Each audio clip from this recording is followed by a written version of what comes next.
नमस्कार साथियों, आपका हमारे चैनल पर स्वागत है। अगर आप सरकारी नौकरी पाना चाहते हो तो आप इन क्वेश्चनों को करना आपके लिए बहुत ही ज़्यादा ज़रूरी है, क्योंकि ये वह क्वेश्चन हैं जो हर बार एग्ज़ाम में पूछे जाते हैं। हम उन प्रश्नों के बारे में चर्चा करेंगे जो हर बार पेपर में रिपीट होते हैं। आप इन क्वेश्चनों को बार रिपीट करके आसानी से पेपर को क्रैक कर सकते हैं।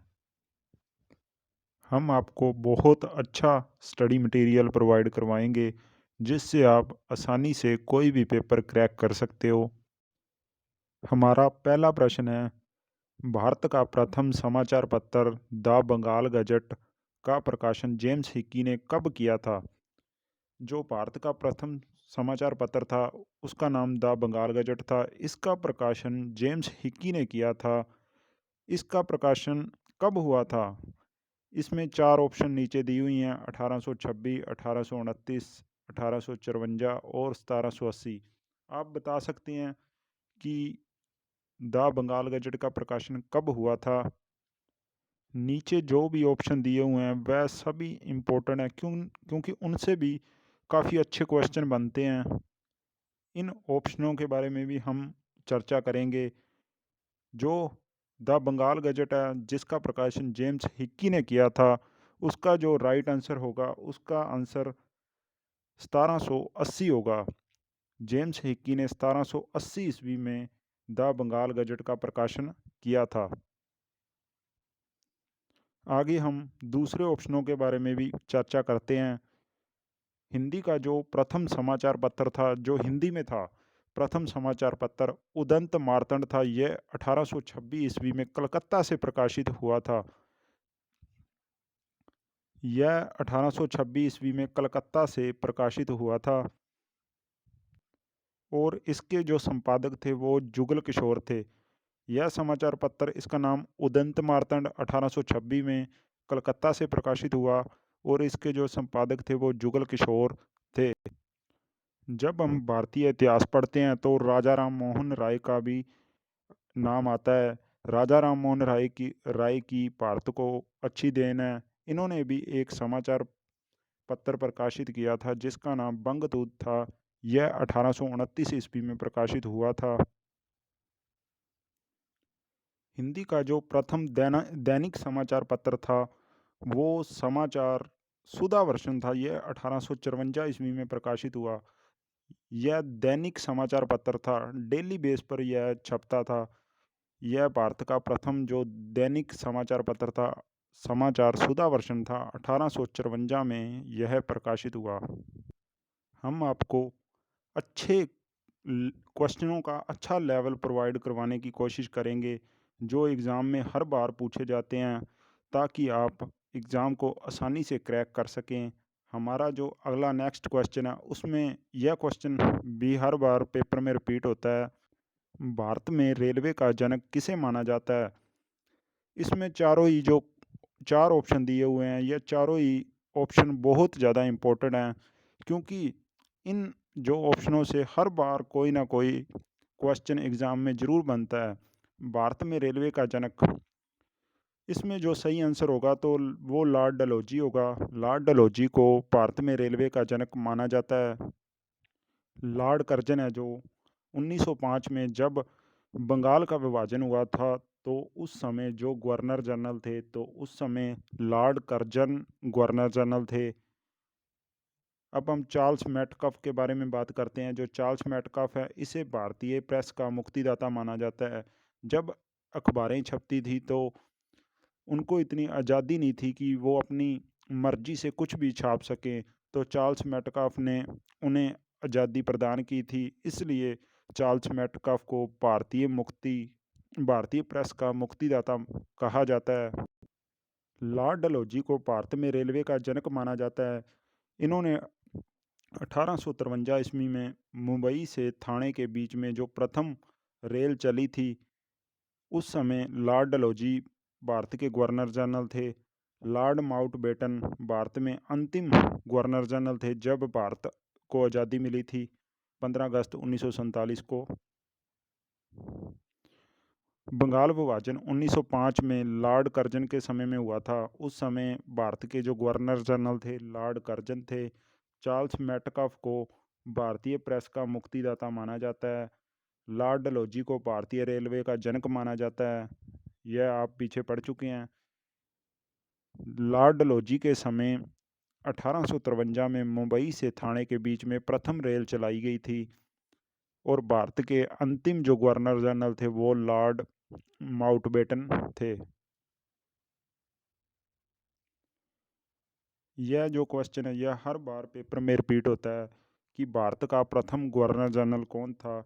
इससे जो गवर्नर जनरल और वाइसराय हैं इनसे कम 4 या 5 क्वेश्चन बनते हैं, जो हर बार इनमें से कोई ना कोई क्वेश्चन पेपर में रिपीट जरूर होता है। भारत का गवर्नर जनरल कौन था?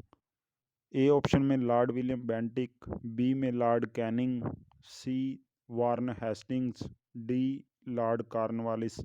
आप आंसर दे सकते हैं कि भारत का प्रथम गवर्नर जनरल कौन था। मैं आपको 10 सेकंड का समय देता हूं। आप 10 सेकंड में इस क्वेश्चन का आंसर दे सकते हो कि भारत का प्रथम गवर्नर जनरल कौन था। इस प्रश्न का जो ठीक आंसर होगा वो लॉर्ड विलियम बेंटिक होगा। लॉर्ड विलियम बेंटिक भारत के प्रथम गवर्नर जनरल थे। लॉर्ड कैनिंग भारत के अंतिम गवर्नर जनरल और प्रथम वाइसराय बने। लॉर्ड कैनिंग भारत के जो वाइसराय बने थे 1857 ईस्वी में बने थे। अब हम वार्न हेस्टिंग के बारे में बात करेंगे। वार्न हेस्टिंग बंगाल के प्रथम गवर्नर जनरल माने जाते हैं। यह बंगाल के प्रथम गवर्नर जनरल थे।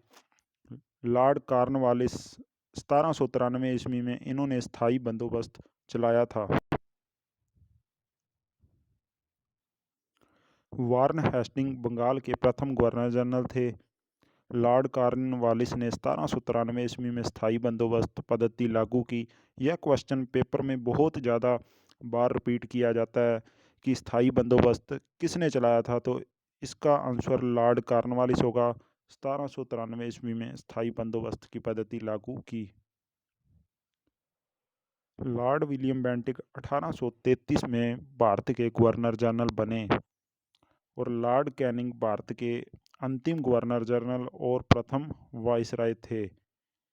यह क्वेश्चन भी बार बार पेपर में रिपीट होते हैं। अब हम एक आसान सा क्वेश्चन करेंगे जिसका आप आंसर आसानी से दे सकते हैं कि आधुनिक ओलंपिक खेल प्रतियोगिता का प्रारंभ कब हुआ। तो आप सभी जानते होंगे कि इसका जो आंसर है वो 1896 है। 1896 ईस्वी में एथेंस यूनान में आधुनिक ओलंपिक खेल प्रतियोगिता का आरंभ हुआ। अब यह पिछला क्वेश्चन जो वो स्पोर्ट्स से रिलेटेड था। अब ये वाला क्वेश्चन अब ज्योग्राफी से रिलेटेड है कि कर्क रेखा भारत के कितने राज्यों से होकर गुजरती है।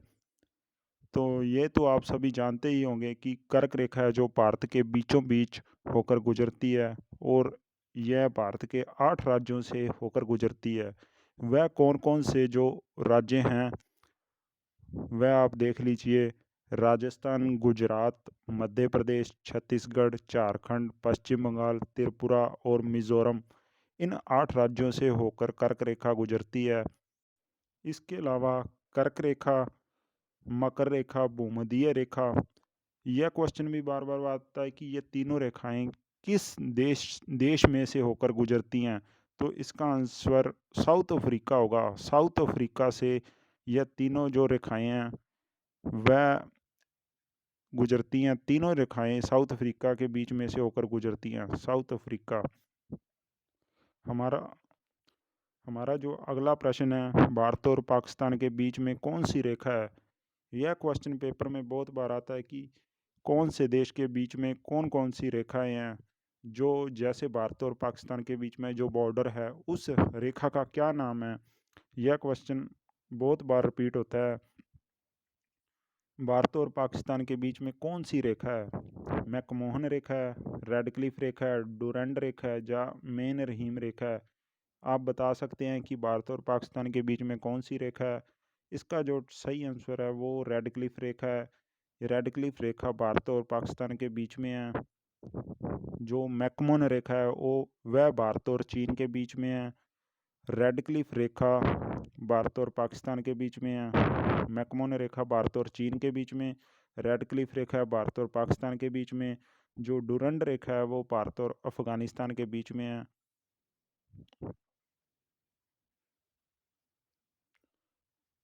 आगे जो हमारा 7 नंबर क्वेश्चन है, लाल बहादुर शास्त्री जी का समाधि स्थल कौन सा है? हमारे देश में जो भी बड़े राजनेता हुए हैं उनका समाधि स्थल बना हुआ है। उन समाधि स्थल के बारे में भी क्वेश्चन पेपर में आता है कि उनके समाधि स्थल को क्या कहते हैं। यह क्वेश्चन, लाल बहादुर शास्त्री जी का समाधि स्थल कौन सा है? Option A Vijay Ghat, B Chaitra Bhumi, C Ekta Sthal, D शक्ति स्थल। इस प्रश्न का जो उत्तर होगा वो विजय घाट होगा। लाल बहादुर शास्त्री जी का जो समाधि स्थल है उसका नाम विजय घाट है। लाल बहादुर शास्त्री जी का जो समाधि स्थल है उसका नाम विजय घाट है। Doctor B R Ambedkar ji, doctor B R Ambedkar ji का जो समाधि स्थल है उसका नाम चैत्रा भूमि है। यहाँ पर थोड़ी सी मिस्टेक हो गई है, यहाँ चैत्रा होगा। जैसे आप पीछे क्वेश्चन में देख सकते हैं, ऑप्शन में चैत्रा भूमि। यह doctor B R Ambedkar ji का समाधि स्थल है। ज्ञानी जैल सिंह का समाधि स्थल एकता स्थल है। ज्ञानी जैल सिंह जी पंजाब से थे। इनका जो समाधि स्थल है वो एकता स्थल है। जवाहरलाल नेहरू जी का जो समाधि स्थल है वो शांतिवन है। क्योंकि जवाहरलाल नेहरू जी, आप इसे ऐसे भी याद रख सकते हैं कि जवाहरलाल नेहरू जी शांति चाहते थे। उन्होंने भारत और पाकिस्तान का बंटवारा करवाया। इस प्रकार आप याद रख सकते हैं। इंदिरा गांधी जी का जो समाधि स्थल है वो शक्ति स्थल है। इंदिरा गांधी जी के पास काफ़ी पावर थी। इस प्रकार आप इसे आसानी से याद रख सकते हैं कि इंदिरा गांधी का समाधि स्थल शक्ति स्थल है और जवाहरलाल नेहरू जी का समाधि स्थल शांतिवन है। हमारा अगला प्रश्न भारत रत्न के बारे में है। भारत रत्न से भी बहुत बार प्रश्न पेपर में पूछे जाते हैं कि भारत रत्न सबसे पहले कब दिया गया था। तो इसका जो सही आंसर होगा, 1854 ईस्वी में भारत रत्न पहली बार दिया गया था। भारत रत्न सबसे पहले 1854 ईस्वी में दिया गया। सी वी रमन, राजगोपालचारी और सर्वपल्ली राधाकृष्णन, इन तीनों व्यक्तियों को सबसे पहले भारत रत्न 1954 ईस्वी में दिया गया था। भारत रत्न भारत के राष्ट्रपति के द्वारा दिया जाता है। यह भारत का सबसे सर्वोच्च सम्मान माना जाता है। विधान चंद्र राय को 1961 ईस्वी में भारत रत्न मिला। इन्हीं के जन्मदिन पर 1 जुलाई को डॉक्टर दिवस मनाया जाता है। काफ़ी बार पूछा जाता है कि डॉक्टर दिवस कब मनाया जाता है। तो डॉक्टर दिवस है वो 1 जुलाई को मनाया जाता है। किन के जन्मदिन पर? तो विधान चंद्र राय के जन्मदिन पर इनको 1961 ईस्वी में भारत रत्न मिला था। आगे जो हमारे प्रश्न है वो ज्ञानपीठ पुरस्कार से संबंधित हैं। यह प्रश्न भी एग्ज़ाम में बहुत बार पूछे जाते हैं कि पहला ज्ञानपीठ पुरस्कार किसे दिया गया था। तो पहला जो ज्ञानपीठ पुरस्कार था वो जी शंकर करूप को मिला था। पहला ज्ञानपीठ पुरस्कार पाने वाली जो महिला थी उनका नाम आशा पूर्णा देवी था। यह दोनों क्वेश्चन अलग अलग तरीके से बने हैं कि जो पहला ज्ञानपीठ पुरस्कार था वो तो जी शंकर करूप को मिला था और जो पहला पुरस्कार पाने वाली महिला थी वो आशा पूर्णा देवी थी। आगे जो है वो कांग्रेस की पहली महिला अध्यक्ष कौन थी? तो कांग्रेस की जो पहली महिला अध्यक्ष थी वो एनी बेसेंट थी। और कांग्रेस की पहली भारतीय महिला वो सरोजिनी नायडू थी। जब प्र, जब पेपर में प्रश्न पूछा जाए तो आपको इसका उत्तर ध्यान से देना होगा कि वह पहली महिला पूछ रहा है या पहली भारतीय महिला पूछ रहा है। अगर वह पेपर वाला अगर कांग्रेस की पहली महिला अध्यक्ष पूछे तो इसका उत्तर एनी बेसेंट होगा। अगर कांग्रेस की पहली भारतीय महिला पूछे तो इसका उत्तर सरोजिनी नायडू होगा। आप प्रश्न को ध्यान से पढ़कर ही उसका उत्तर दे सकते हैं। यह बहुत ही महत्वपूर्ण पुस्तकें हैं जो पेपर में बहुत बार पूछी जाती हैं। मुद्रा राक्षस जो पुस्तक है वह विशाख दत्त ने लिखी है। इंडिका मैक्सथनीज ने लिखी है। कादम्बरी बाण भट्ट ने लिखी है। Wings of Fire APJ Abdul Kalam ने लिखी है। इस प्रकार यह सभी बहुत ही महत्वपूर्ण प्रश्न हैं जो एग्ज़ाम में बहुत बार पूछे जाते हैं। इन प्रश्नों को किए बिना आप किसी भी पेपर को क्रैक नहीं कर सकते। इन प्रश्नों को पढ़ना बहुत ज़्यादा अति ज़रूरी है। आप हमारे चैनल के साथ जुड़े रहें और हमारे चैनल एग्ज़ाम टॉप स्टडी को सब्सक्राइब करें और वीडियो को लाइक करें। धन्यवाद।